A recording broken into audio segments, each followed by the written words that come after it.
Hello and welcome to another one of my videos on Agile and Scrum. I want to start with a fable.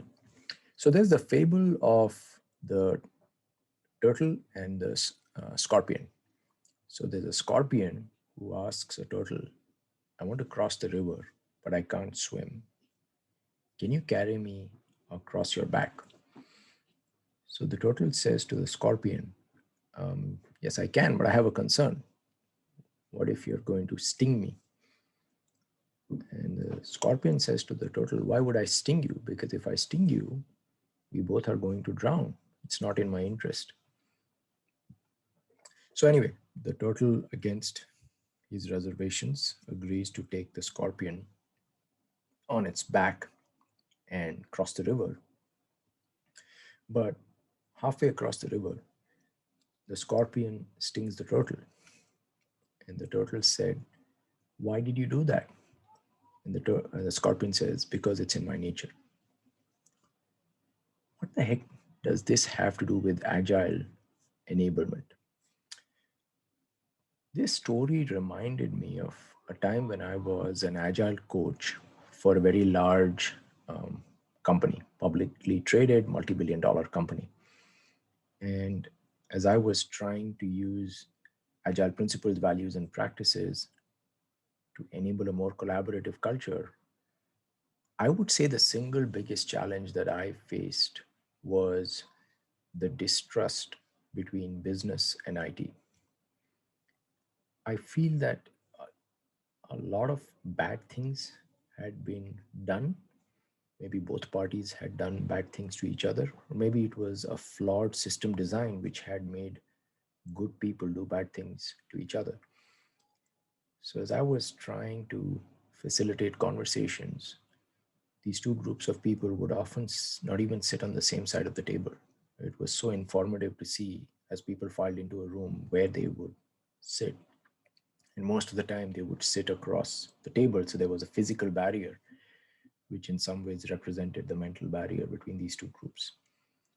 And as I looked at the expressions in their eyes as they looked upon each other, it, it felt like there was palpable fear and distrust because they were carrying forward all the wounds, all the memories when they or someone they knew had been hurt by someone on the other side of the table. And I'm sure in their retelling of the story um, of what happened, who did what to whom, when, maybe both sides felt that in their narrative, they were the turtle and the other side was the scorpion. So maybe that was one of the reasons as I was introducing agile principles, values, and practices, there was a lot of resistance because they felt that all of the protections that were afforded to them in waterfall contracts would now suddenly go away if we were to choose agile principles, values, and practices. And so the waterfall approach, the waterfall contract, was their primary defense mechanism, was the shell on their body that would protect them when the scorpion tried to sting them. And they were not ready to let go of the defense of the waterfall contract. So that brings me to the question of cancel culture.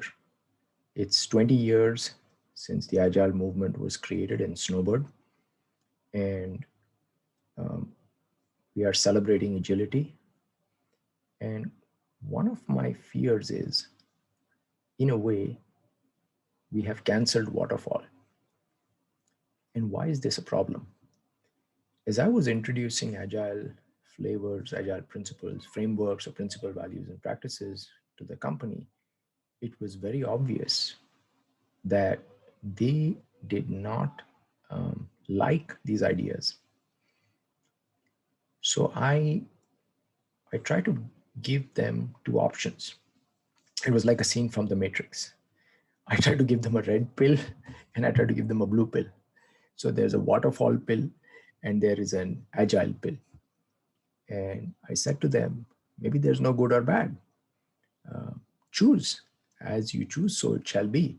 You can have the agile pill and it has the pros and cons, or in some cases, companies use fancy words like an operating model or an engagement model.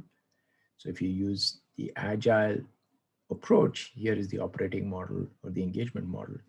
And if you use the waterfall approach, here is the operating model or engagement model.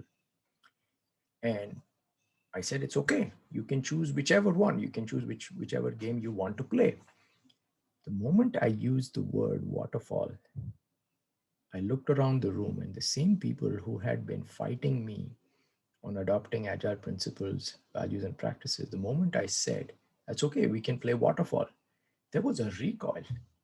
There was a physical recoil when I suggested that we call the framework or the process that they are more comfortable using, we start calling it waterfall. They wanted nothing to do with it. I don't know what is the reason. Is it the reason because agile is cool, waterfall is uncool? They were scared of the CTO because the CTO had hitched his or her wagon uh, to the agile engine. I don't know what the reason, but I have a hypothesis. In our excitement to appreciate agility, what's happened is it's become culturally or politically or psychologically unsafe for people to say we still use waterfall or we use the traditional mindset. And so they are unwilling to change their habits, but they're also unwilling to call their habits, their belief systems, their processes, principles, values, and practices by the name, by its true name, because they feel waterfall has been cancelled and it is unsafe for them to say what they do, who they are. And so they use the agile word, but really they've gone into the closet. They are waterfall, but they want to be agile. They want to be called agile. So here's what I am offering on the 20th anniversary of agile. What if we didn't cancel waterfall? What if we celebrated it? And what if we said different strokes for different folks? Waterfall is not bad. It has its operating model, it has its pros and cons, and you get something, you lose something. There's no shame in it. Make it safe, make it cool, make waterfall great again. And hopefully, if it becomes safe to, to be waterfall again, there will be fewer people who just don't believe in agility but are wasting precious time and money with agile trainers, agile coaches, agile consultants trying to portray the veneer or put on a mask of agility because it's too psychologically unsafe to be waterfall. I hope I gave you something to think about. Until our next conversation, thank you, keep calm, and scrum on.